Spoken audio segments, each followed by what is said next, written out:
Good morning. Good morning. Good morning, everyone. I'm here on my right about my same time. I usually try and go live around the between 7:30 and 8, so I'm not too far off today. So you can catch me when I do my lives. If you're watching, you can catch me usually around the 7:30 a.m. Eastern time, and then again at 9:30 p.m. Eastern time. Not always at night because sometimes I'm tired and I go to bed.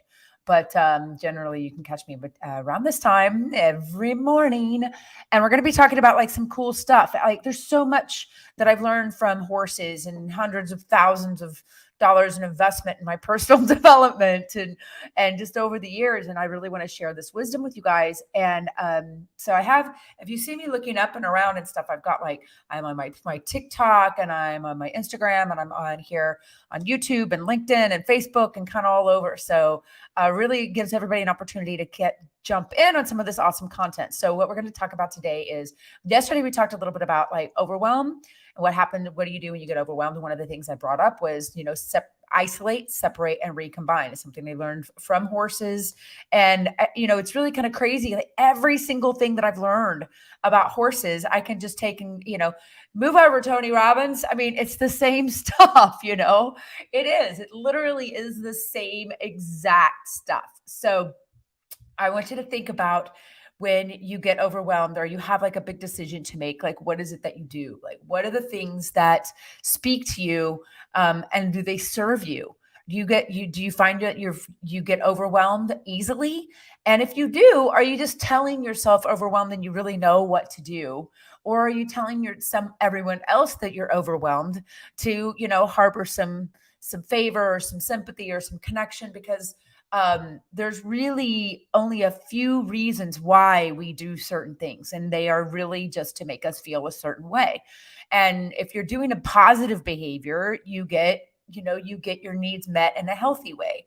If you're doing something that isn't necessarily serving you, then that but you're still doing it, like for instance, like habits that aren't serve you, like smoking or drinking or procrastinating, but they're serving you in a certain way. So, and that's the same with the horses.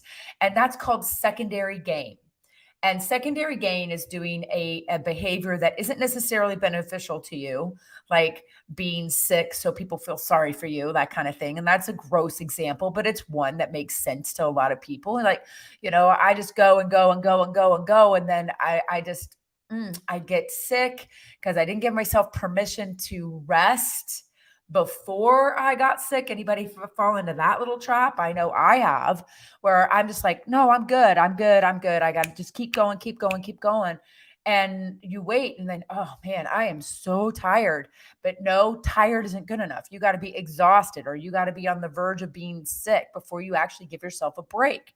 And when you go into that space and you wait till you are so depleted and so tired, guess what? Overwhelm does you think overwhelm is going to come easily? You're going to be able to fight off the feeling of overwhelm very easily if you're tired or you're depleted. But we do this, right? And so you put yourself in those positions, you're getting what's called secondary gain. So if you're up here, give me some likes on my TikTok and on my Instagram, guys. And if you're watching, I'd love to hear your comments. Like, have you felt, throw me some hearts if you feel like you've been overwhelmed or under a lot of stress lately. It's so important to say, okay, what is actually happening, and take a step back. It's something we talked about yesterday a little bit, where it's like we're taking that step back and we're going to take a look at our life and go, okay, what happens if I don't respond to those 500 emails? Right. And then we can intentionally, or I call it purposefully, procrastinate. Like, procrastinate on purpose and do it intentionally. And because I'm here live with you guys right now, I can't be out riding a horse while I'm live with you guys in my apartment. Like, those things just don't go together. So I have to make a decision. Do I get up, I go out to the horses and drive 45 minutes and then get there and then do my lives there? Well, not to worry, because in a very, very short period of time, I'm going to be at my own place, which is going to take off so many things off my plate that were causing me to feel the feeling of overwhelm. And so how I got through it was to say, one, this too shall pass, right? And you can, I always think, what would it be like if the Bible wasn't a religious text, but just like in the personal development section of Barnes and Noble, right? Like, what would that the Bible look like if you read it from the perspective of like somebody like Tony Robbins wrote it? You know what I mean? And I'm not saying that he did. I'm just saying, like, what if, and you could look at it that way, because there's so many beautiful things in that book that's like, trust, be still and know that I am God. Trust and be still. And that will help you to overcome these feelings of overwhelm when you have them. And I'm really dealing, and this is something I'm going through because I got a lot going on. I'm going to be moving 5 horses. This is a huge step in my business from a financial perspective. It's a lot of commitments. It's like, terminating my lease and moving the horses and getting back. I have 5 horses, you guys, and they're parked in all different barns, like kind of in a holding pattern, waiting for me to get my act together. They're like, when are we moving? It's like little kids at Christmas. And I've already told everybody, Dante doesn't care. He's happy out where he is because he's getting a massage and love done, and he's sleeping in his stall. He's out at like fraternity club right now. But when we get them all back together, I know it's going to be magical. And it's super easy to feel the feeling of overwhelm when you are doing a lot of things that are outside your comfort zone. Good morning. Good morning. And when you're doing things that are outside your comfort zone, and you're doing a lot of things that are outside your comfort zone, then it's really important to isolate, separate, and recombine, right? So you're going to take all of the ingredients that you have going on, you're going to chunk them down, you're going to break them down into like these little bite-sized pieces, right? I'm going to say, how do you eat an elephant? One bite at a time. The problem is that we tend to get like a huge amount of significance when we're doing a lot at once, right? I know I did. When I had my place in Orlando, I have 10 acres and 2 houses and 8 bedroom and 5 bath and 6 horses and an arena and a barn and a river and a bridge and fencing and yard work and a pool and like all of these things just for the facility. Right. And then, I'm doing all my own marketing, all my own social media, and I'm actually running retreats and doing the shopping and the food. And, just like one, oh my God, you're doing so much. And I was get so much significance out of that, but it was keeping me small. It was keeping me small in a way that it's like, I was getting so much significance by, wow, you have 10 acres, you have 6 horses. That's so cool. Like, wow, how do you do that all by yourself? Right. Which is a compliment question. Right. And so when you look at the compliment questions and you ask yourself, oh, wow, this is great, you're doing all this stuff. Is this actually leveraging my actions towards alignment? And if you're like, no, like doing these lives and that kind of thing, easy. I mean, I'm the only one that can go live on my page and be like the one going live, right? I have to do that. But what could I take off my plate? What could I isolate and separate and then reassign? So when you go back to recombine everything, it all kind of comes back together. It's kind of like patting your head and rubbing your tummy, right? So you've got to go, okay, I got to go here, and I got to go here, and I got to go here, and then now you can recombine it, right? So isolating and going, and then really breaking it down and asking yourself, this was a tough question for me. It was very much a blow to the ego to go, no, I don't do everything. I have a beautiful team of people that help me. And I have people that are starting to help and support this. And so guess what? I'm starting to grow. Guess what? I'm starting to like get more people are sharing this and talking about it and saying, oh, wow, Jen's been doing this for like 10 years. She's kind of got her act together. Well, it took a lot of isolating each piece, separating my ego and the secondary gain I get from like doing it all myself to prevent overwhelm. And then when you recombine it, it all sort of flows in together and creates something really, really powerful. So what do you have going on today, this week, this month, this year? Like you saw my house, it's like full of like these giant sticky notes everywhere. And I have, and spreadsheets and, all kinds of like the 3-foot sticky notes. Right. And so one of the big ones up there, it says, in a perfect world. And in a perfect world, and I like to call it like my dirty dozen. I like to do things in like blocks of 12 because that's that. See, again, blocks of 12. 13, a little too many, but 12, I can handle. And you start putting yourself in a place where you're like, what can I handle? How big is my plate? And that doesn't mean get a bigger plate. They make buffet plates a certain size for a reason. They've done a lot of research on like how much people eat and how often they go back to the buffet, right? And how much is left on plates. So if you ever go to a buffet and you notice the size of the plate, you're going to say, oh, that's why the plates are that size. That's why, because there's a science behind how much people put on their plate and how often they go back to the buffet. And I love one of my favorite quotes from one of my favorite movies, an old movie with Rosalind Russell called Auntie Mame. They did a remake of it with Lucille Ball much later. But the phrase at the beginning of that movie is so good. It says, "Life is a banquet, and most poor bastards are just starving to death," or suckers, if you like. You know, keep it PG. And it's true. Life is a banquet. But you still you can only eat. You can only put what's on, however big your plate is, and pile it up all you want. But that's it. Anything else is going to be falling on the floor. So you need to be able to put some of these things on other people's plates. And the only way to get the thing that's on the bottom that needs to be on someone else's plate is to separate all the ingredients, reassign, and then recombine.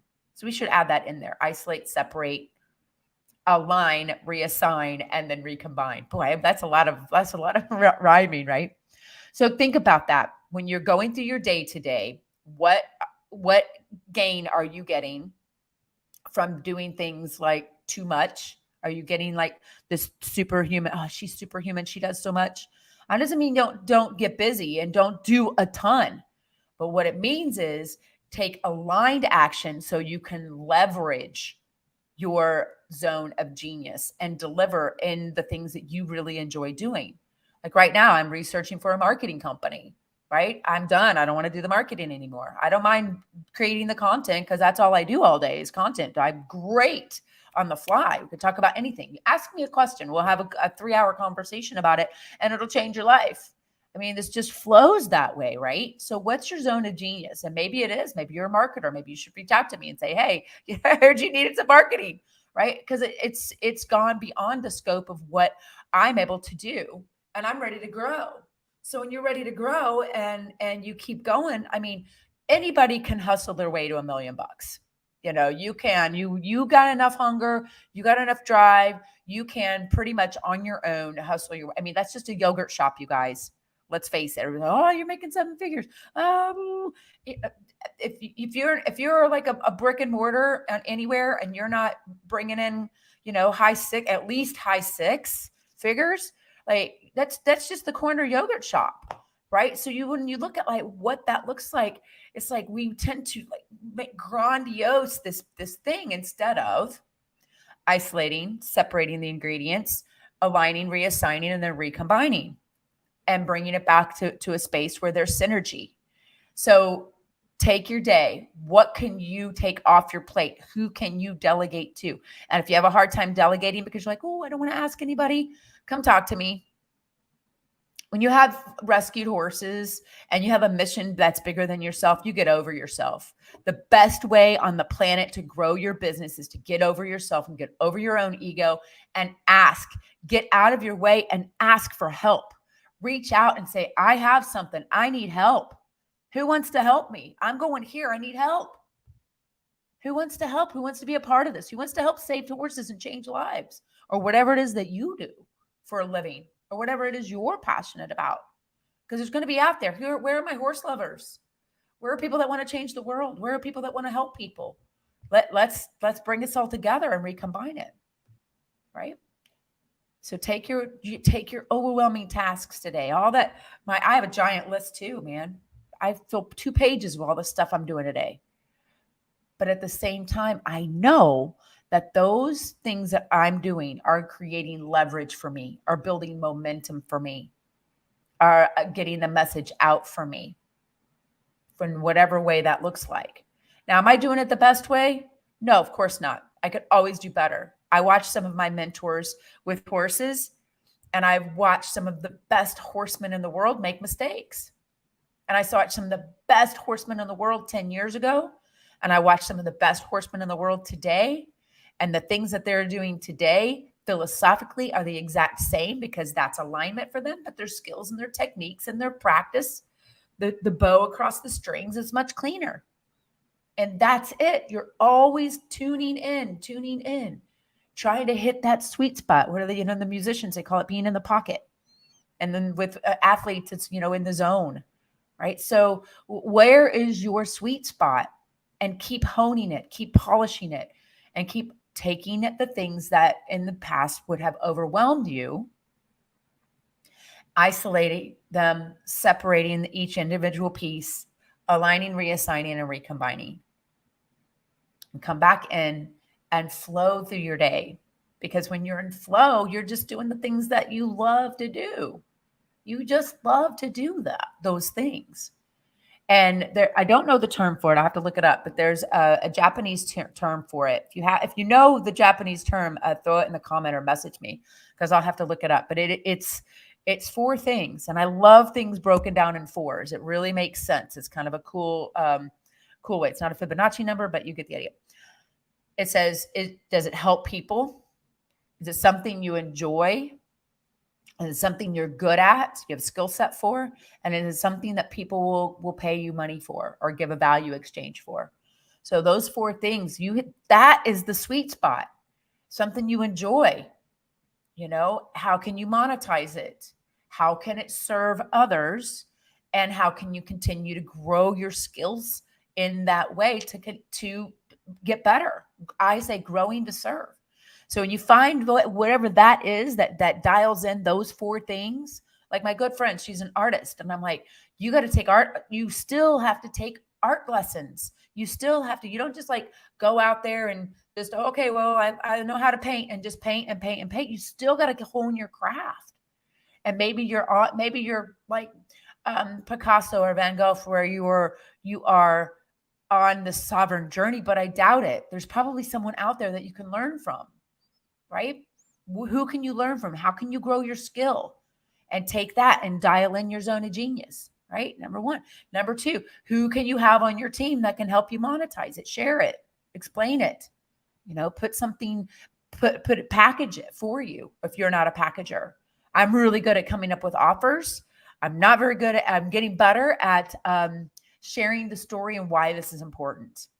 Right? Why should you come to me? Why should you come and spend a weekend working and playing with horses? Like, people tell other people that, they're like, you spend how much money to go do what? But when you come back after the experience and you're like, oh my God, I know what to do in my business now. Thank you, Dante. Right? And so putting those things in place. And then do you enjoy it?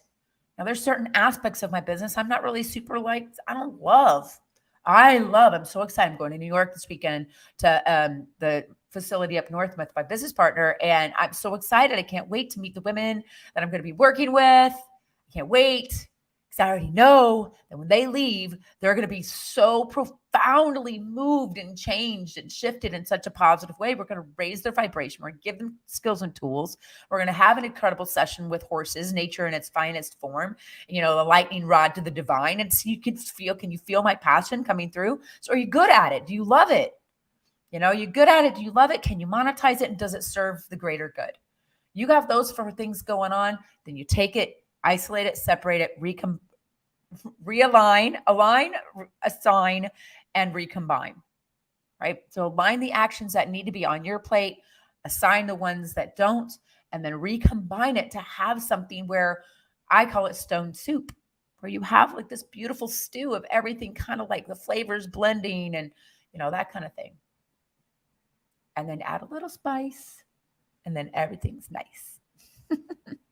All right, y'all, that's it for me today. I'm going to keep this one short. Have an amazing Thursday. If you are interested in coming and experiencing the horses with me, just reach out. I'm having my weekend getaways are still on sale for a very short time for the move to get the horses to their new facility, which I'm so excited about. I'm celebrating that. I'm going to be doing an update post about the property here later today.